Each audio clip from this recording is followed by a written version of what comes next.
Hello my dear friend, कैसे हो सब सही। Welcome to Azhari classes. आज हम लोग इस चैनल में work done in adiabatic process discuss करेंगे। अगर आपको यह चैनल अच्छा लगता है और लगता है कि आपके लिए ये वर्थफुल है तो इसको सब्सक्राइब कीजिए, लाइक कीजिए और शेयर कीजिए। चलिए हम लोग टॉपिक पे आते हैं और सबसे पहले जानते हैं कि एडियाबेटिक प्रोसेस किसको कहते हैं। What do you mean by adiabatic process. तो एडियाबेटिक प्रोसेस ऐसा प्रोसेस है, एडियाबेटिक प्रोसेस ऐसा प्रोसेस है जिसमें heat exchange is equal to zero होता है। मतलब सिस्टम से सराउंडिंग में हीट का एक्सचेंज जीरो होता है। तो हम लोग बोल सकते हैं कि ऐसा सिस्टम जिसमें हीट एक्सचेंज ना हो उसको हम लोग क्या बोलेंगे, एडियाबेटिक प्रोसेस बोलेंगे। एडियाबेटिक प्रोसेस मतलब क्या होता है, del Q is equal to zero. मतलब there is no transfer of heat from system to the surrounding और surrounding to the system. I hope so आपको समझ में आ गया होगा। ठीक है, तो उसमें हम लोग वर्क डन निकालेंगे कि वर्क डन में इसमें इसका फॉर्मूला क्या होता है वर्क डन में। ठीक है, तो हम लोग जानते हैं कि एडियाबेटिक प्रोसेस में पी भी का power gamma is equal to constant होता है, जहाँ पे गामा क्या है, एडियाबेटिक कॉन्स्टेंट है जिसका वैल्यू होता है सीपी अपॉन सीवी। सीपी क्या है यहाँ पे, specific heat of gas at constant pressure, और ये क्या है, specific heat of gas at constant volume. ठीक है, आई होप सो यहाँ तक आप लोगों को कोई प्रॉब्लम नहीं हुई होगी। चलिए आगे हम लोग देखते हैं कि इसमें वर्क डन कैसे निकालेंगे। ठीक है, तो हम लोग देखिए इस चीज से हम लोग लेके चलेंगे कि PV is equal to gamma जो है, PV is equal to gamma is equal to constant है। तो कांस्टेंट को हम लोग कोई नाम दे देते हैं जिसको बोलते हैं के। ठीक है, PV is equal to gamma is equal to K is constant. ठीक है क्या, चलिए और हम लोग जानते हैं कि हम लोग इसको अगर P इज इक्वल टू के अपॉन भी का पावर गामा लिख दे तो कोई दिक्कत है क्या, कोई दिक्कत नहीं यहाँ तक तो अभी तक। ठीक है, और हम लोग अभी तक पढ़ते आए हैं कि वर्क डन का फॉर्मूला क्या होता है। तो हम लोग जानते हैं कि थर्मोडायनेमिक्स में वर्क डन का फॉर्मूला क्या होता है। तो हम लोग जानते क्या है कि थर्मोडायनेमिक्स में वर्क डन का फॉर्मूला होता है work done is equal to P D V और V1 टू V2। ठीक है, ये फॉर्मूला आप लोग जानते होंगे मेरे ख्याल से। ठीक है, तो वर्क डन इन थर्मोडायनेमिक्स का फॉर्मूला क्या होता है, integration of P D V, और ये लिमिट कहाँ से, V1 से V2। मतलब कि वॉल्यूम कहाँ से कहाँ तक जा रहा है, चेंज इन वॉल्यूम कहाँ से कहाँ तक हो रहा है और उसका प्रेशर क्या है, उसका प्रोडक्ट को क्या बोलेंगे, वर्क डन इन थर्मोडायनेमिक्स। ठीक है, चलिए यहाँ पे हम लोग को देखिए, यहाँ पे हम लोग P को V के टर्म में क्यों लाए, क्योंकि P और P दोनों वेरिएबल था, तो दो वेरिएबल का इंटीग्रेशन हो नहीं सकता है, इसलिए हम लोग किसी एक वेरिएबल के टर्म में इसको चेंज कर दिए और जिसका ऑपरेटर था उसी के टर्म में किए हैं, इसलिए कि इंटीग्रेशन हो सके। आई होप सो आपको समझ में आया होगा। तो आगे हम लोग क्या लिख सकते हैं कि work done is equal to क्या हो जाएगा, V1 अपॉन V2। P की जगह पे हम लोग क्या लिख सकते हैं, P की जगह पे हम लोग लिख सकते हैं K अपॉन V का power gamma, K upon V का पावर गामा, और ये हो जाएगा dV। यहाँ तक कोई प्रॉब्लम क्या, छोटा सा इंटीग्रेशन है, ज़्यादा बड़ा तो है नहीं। ठीक है, इतना इंटीग्रेशन आई होप सो आप लोग को आता होगा। अब देखिए इसके बाद क्या होगा कि अगर हम लोग चाहेंगे तो K कांस्टेंट है, कांस्टेंट बाहर निकल जाता है इंटीग्रेशन से। ठीक है, अपॉन V1 अपॉन V2, और ये V का पावर गामा को हम लोग लिख सकते हैं V का पावर माइनस गामा dV। ठीक है क्या, यहाँ तक कोई प्रॉब्लम, आई होप सो आप लोग यहाँ तक कोई प्रॉब्लम नहीं है। अब हम लोग जानते हैं कि V का पावर माइनस गामा इसका इंटीग्रेशन कैसे करें।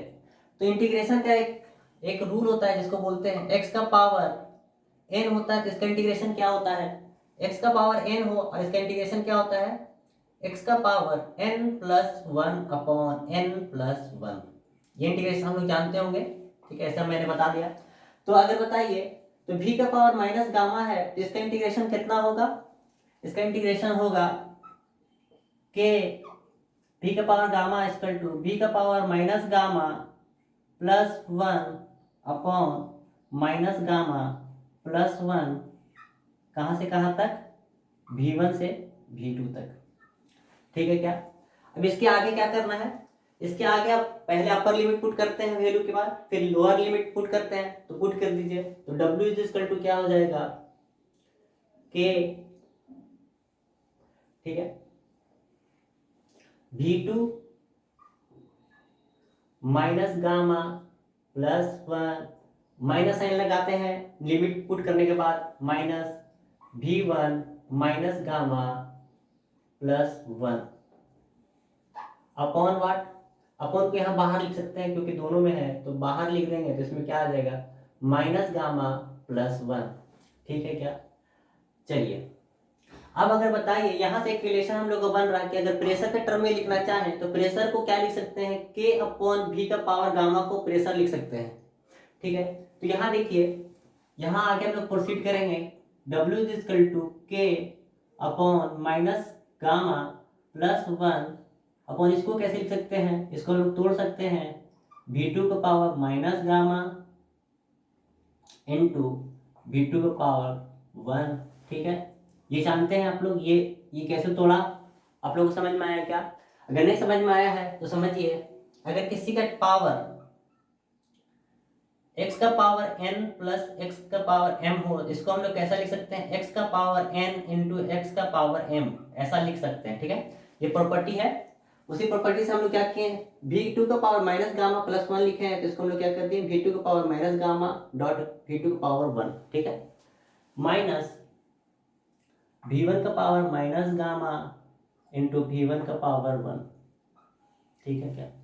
अब देखिए अगर k को अंदर ले जाएं तो क्या बन जाएगा, ये 1 अपॉन 1 माइनस गामा, ठीक है, के V2 का पावर माइनस गामा, ठीक है, माइनस V2 फिर माइनस के V2 का power minus gamma into V1, ठीक है। तो यहाँ से एक चीज नजर आप लोग को दिख रहा होगा, k इंटू V2 का पावर माइनस गामा को क्या लिख सकते हैं, तो k इंटू V का पावर माइनस गामा, तो P इज इक्वल टू हम लोग लिख सकते हैं क्या, k V का पावर माइनस गामा, इस गामा को ऊपर ले जाएंगे तो माइनस गामा बन जाएगा, ये भी प्रॉपर्टी है, ठीक है। तो यहाँ पे लोग इसको क्या लिख सकते हैं, P2, तो 1 upon 1 minus gamma is equal to P2 V2, और यहाँ पे इसको क्या लिख सकते हैं, P1 माइनस P1 V1, ठीक है। तो वर्क डन का फॉर्मूला क्या बन के आया, P2 V2 minus P1 V1 upon 1 minus gamma. तो एडियाबेटिक प्रोसेस में वर्क डन का फॉर्मूला क्या होता है, P2 V2 minus P1 V1 upon 1 minus gamma, ठीक है क्या। इसको और अगर लिखना चाहे तो कैसे लिख सकते हैं, तो थोड़ा सा इसको रब करते हैं हम लोग, उसके बाद समझते हैं, थोड़ा सा आप लोग देख लीजिए।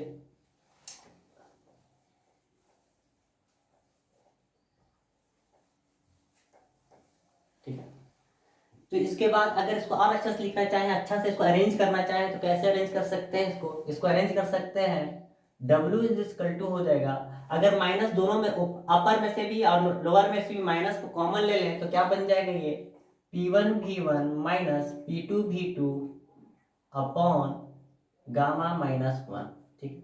ये थोड़ा अच्छा लगा देखने में, फॉर्मूला याद भी हो जाएगा। तो work done in adiabatic process निकल के क्या आया, P1 V1 minus P2 V2 upon gamma minus 1। अच्छा, इसके एक और फॉर्म में तोड़ सकते हैं, हम लोग जानते हैं कि क्या जानते हैं, आइडियल गैस इक्वेशन क्या होता है, PV is equal to nRT, तो PV की जगह पे क्या लिख सकते हैं, nRT लिख सकते हैं क्या, यहाँ भी PV की जगह पे nRT लिख सकते हैं क्या। तो अगर हम लोग PV की जगह पे nRT लिखें तो क्या बनेगा इसका इक्वेशन, थोड़ा देखते हैं हम लोग। आइडियल गैस इक्वेशन से PV is equal to nRT होता है, PV is equal to nRT होता है, तो हम लोग P1 V1 के जगह पे nRT1 और P2 V2 के जगह पे nRT2 लिख देंगे। तो यहाँ से W work done equal to हो जाएगा, nR कॉमन ले लेंगे तो बचेगा T1 minus T2 upon gamma minus 1। एक इक्वेशन ये बना, एक इक्वेशन ये बना, ठीक है। आई होप सो आप लोग को ये समझ में आया होगा कि work done in adiabatic process कितना आसान था, कितना सिंपल था, ठीक है। तो एडियाबेटिक प्रोसेस होता क्या है, वैसा प्रोसेस जिसमें there is no exchange of heat from system to surrounding और सराउंडिंग टू सिस्टम। इसका मतलब उसको हम लोग कैसा बॉक्स में रखेंगे या कैसा कंटेनर में रखेंगे, तो इंसुलेटेड में रखेंगे, है ना, कि हीट का कंडक्शन ना हो पाए बाहर से अंदर और अंदर से बाहर। ठीक है। आई होप सो आपको ये लेक्चर अच्छा लगेगा, और अगर अच्छा लगेगा तो लेक्चर को लाइक कीजिए, सब्सक्राइब कीजिए और कमेंट कीजिए। Thank you.